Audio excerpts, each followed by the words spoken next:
Hi guys, allow me to paint a picture for you.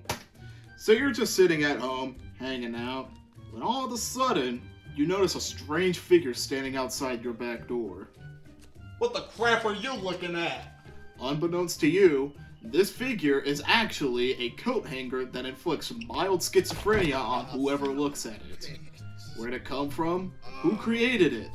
None of that matters. What really matters is that you have just discovered an anomaly. Now, the only question you should have on your mind is, how can I properly catalog this in accordance with the SCP Foundation?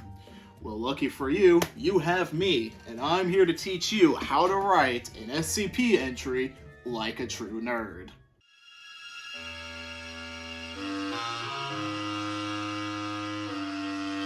The first step to every entry is the anomaly. You can't write an entry without an anomaly, so we need an anomaly to write the entry. Let's use my coat hanger as an example. Every SCP has an item number and a nickname. Now, you could sift through every SCP ever conceived to find a 4-digit number that isn't in use, but really no one cares. Just type a random 4-digit number and call it quits. But not yet, because we still gotta name this thing something interesting. Let's call this clothing apparatus Lieutenant Lobotomy. That'll work. The full name should look something like this.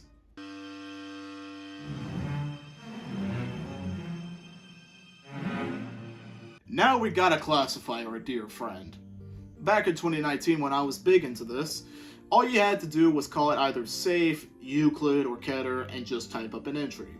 But we can't have simplicity in a foundation such as serious as this one. So thankfully, some asshole back in 2019 decided to create 2 more classification systems alongside the containment class. You know who you are, and I rue you. Let's start with the containment classifications. It's pretty self-explanatory. Neutralize means that the anomaly is no longer anomalous. Pretty simple. Safe means that you could stick it in a broom closet and it'll be just fine. Euclid means that it has the capabilities to escape, but a slightly modified cell should do the trick.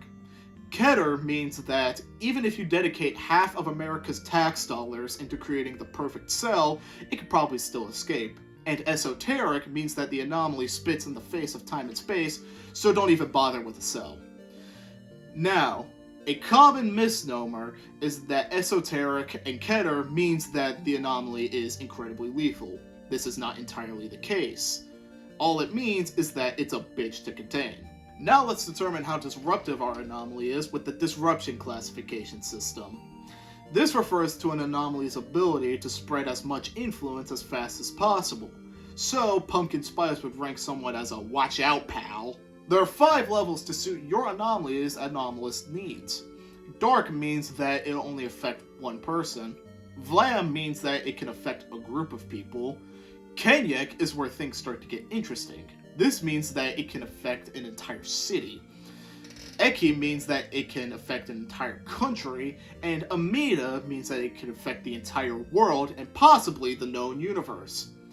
In layman's terms, don't sweat if it's dark, voice caution if it's Vlam, consider, with a K, mass genocide if it's Kenyek, evacuate and bomb the country if it's Eki, and admire God's green earth before you die if it's Amida. Next up on the chopping block is the risk classifications. This refers to how hard it's going to be to protect the people should shit hit the fan. Notable high-ranking items in this classification include the Taliban and R. Kelly. Unlike the other systems, Risk only has 3 classifications to its name, and they are the following. Notice means that reading the name is probably more dangerous than the actual anomaly. Caution means that its effects are pretty mild. Warning means that its effects are pretty dangerous, but not as dangerous as dangerous, which means that its effects are pretty wild. And critical means that you are probably going to die if you're in the same room as it. Wait a minute. Now that you've been briefed on the classes, you can now effectively choose which ones fit your anomaly best and put them in this fire diamond looking thing. Containment goes on top, disruption on the left, and risk on the right. What goes on the bottom? I don't really know. It's kind of like a free space for you to put whatever extra information you want, so go hog wild. Now that we have classified the anomaly, we can effectively gatekeep it for people with a certain level of clearance. In the SCP Foundation, levels of clearance range on a scale from 1 to 5, where 1 is for the least trusted members and 5 is for the most. Typically, the more anomalous the anomaly, the higher clearance you're going to need to view the file.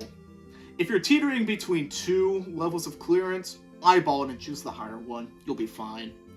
Your added classifications should look something like this.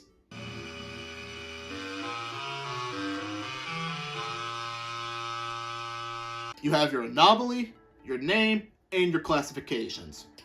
Now it's time to write the actual entry.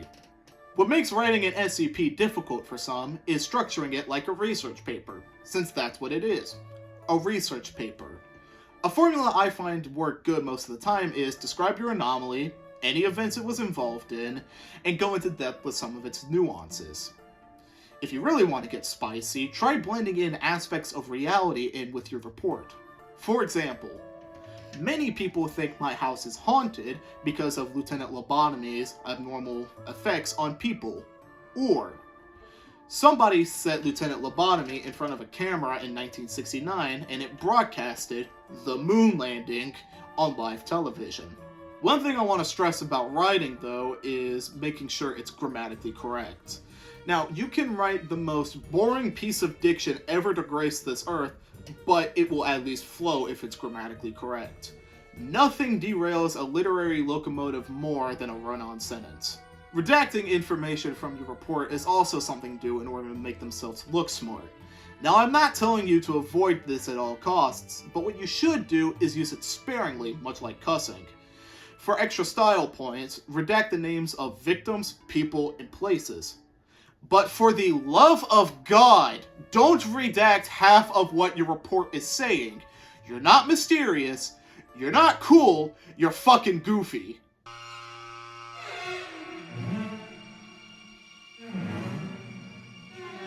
To recap, create an interesting anomaly, give it an item number, a nickname, a containment, disruption, and risk class, mix in reality with your writing, and add redacted information to taste. Congratulations, you are now an inspiring online author. And that about does it. Now you could use the knowledge in this video to help you write a story that tens of people will read in your lifetime. Want that number to go up? Keep pumping out content so you're looked upon more favorably in the eyes of the algorithm. That's showbiz for you, baby. Stay safe, eat cake, and I'll see you later.